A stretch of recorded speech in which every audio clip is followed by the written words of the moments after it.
ఒక్క అడుగు అన్న ఇట్లా కాలనీ అధ్యక్షుడు మీరే కదా, మీరు ఇట్లానే అందరు వస్తున్నారా? జై తెలంగాణ. మేము ఉప్పల్ బగాయత్లో ఉన్నాము. మరి ఇక్కడ ప్రత్యేకించి కుర్మవాడకు సంబంధించి కుర్మనగర్ కి సంబంధించి ఉప్పర్ హిల్స్, లక్ష్మీ నరసింహ కాలనీ, సమాధి సొసైటీ, సమతా సొసైటీ 4 కాలనీలకు సంబంధించి మరి కనీసం కాలనీ వాళ్ళని అడగకుండా డైరెక్ట్గా వేరే దగ్గర శాంక్షన్ అయినటువంటి సీవేజ్ ట్రీట్మెంట్ ప్లాంట్ ఏదైతే ఉంటుందో ఎస్టీపీ దాన్ని తీసుకొచ్చి డైరెక్ట్గా ఈ కాలనీ వాళ్ళకు ముందట పెట్టడం జరిగింది. ఇక్కడ ఒకవేళ ఈ 4 ఎకరాలు ఖాళీగా ఉంటే కాలనీ వాళ్ళకి సంబంధించి ఒక పార్కో లేకపోతే ఏదైనా ఓపెన్ జిమ్మో లేకపోతే పిల్లలకు పనికొచ్చే లైబ్రరీయో ఒక కమ్యూనిటీ హాల్లో కడితే ప్రజలకు పనికొస్తుంది. కానీ డైరెక్ట్గా మీరు తీసుకొచ్చి ఎస్టీపీ కడతా ఉన్నారు.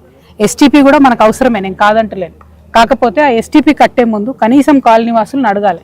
ఎందుకోసం అంటే వీళ్ళు ఆల్రెడీ ఒక పక్క మొత్తం మూసినది ఉండి దాంతోనే నానా కష్టాలు పడతా ఉన్నటువంటి పరిస్థితులు, పేద మధ్యతరగతి కుటుంబాలు ఉన్నటువంటి కాలనీలు ఇవన్నీ. మరి ఇక్కడ ఉన్నటువంటి వాళ్ళందరూ కూడా కష్టపడి సంపాదించుకున్నటువంటి ఆస్తులు రేపటి నాడు ఈ సీవేజ్ ట్రీట్మెంట్ ప్లాంట్ ఇక్కడ ఉంటే మరి ఇక్కడ దీంతో నీళ్లు ఖరాబ్ అవుతాయో లేకపోతే నేలకు ఖరాబ్ అవుతుందో లేకపోతే ఆరోగ్యం ఖరాబ్ అవుతుందో అనేటటువంటి ఒక భయం ఇక్కడ ఉన్న వాళ్ళందరిలో ఉన్నది.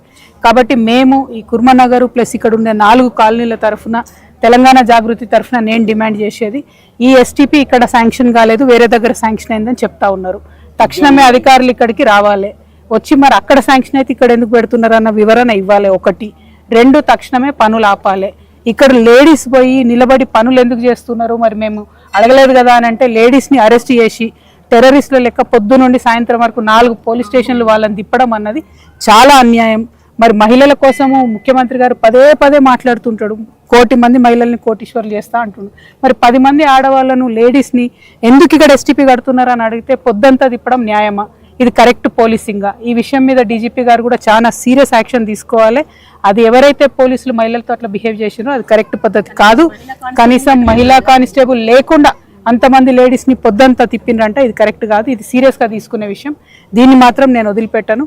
రెండవది, ఎస్టీపీకి సంబంధించి మీరు కనీసం ఇక్కడ పర్యావరణానికి సంబంధించి ఏమైనా పరీక్షలు చేసిండ్రా? మీరు ఇక్కడ నీళ్ళ క్వాలిటీ టెస్ట్ చేసిండ్రా? ఏమి చేయకుండా ఎట్లా ఎస్టీపీ చేస్తారు?